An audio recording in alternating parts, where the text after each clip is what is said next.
мәдени саласында төңірегінде көрінбейтін жұмыстары көп қой. Біз сахнаға шыққанмен бұның аржағында сахнаның сыртындағы жұмыстардың бәрін қыр-сырын 20 жыл басқарды. 20 жылдан аса бірге жұмыс жасадық. Іскерлігін көрсетті. Музарт тобының продюсері ғана болып қоймай, біздің топтың осы ыдырамай ары қарай қадам нық басып, ауызбіршілігімізге үлкен септігін тигізген.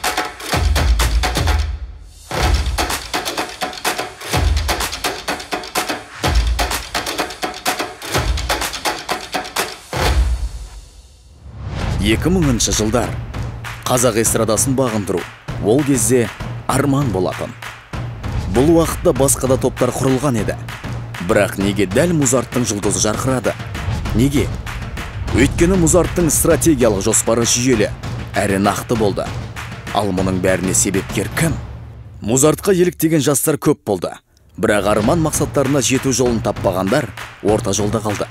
Музарт Лайф мега жобасы дәл сондай жас таланттарды біріктіріп, соңында Музарт секілді бағын ашу үшін ұйымдастырылды.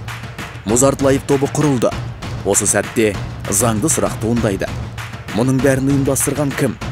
Бұл іскер азамат кім? Ерлан Нұрманұлы Жүнісбай, Жамбыл облысы әкімдігінің мәдениет, архивтер және құжаттама басқармасының басшысы. Ерлан Нұрманұлы 1976 жылы 1 маусымда Жамбыл облысы, Жамбыл ауданында туылған. 1998 жылы Темірбек Жүргенов атындағы театр және кино институтын драма театры және кино актері мамандығы бойынша. 2018 жылы Лев Гумилев атындағы Еуразиялық ұлттық университетін мәдениеттану мамандығы бойынша магистратураны тәмамдаған. Еңбек жолын 2003 жылы Қазақ концерт акционерлік қоғамында бас менеджер қызметінен бастады. Қазақстан Республикасы мәдениет саласының үздігі.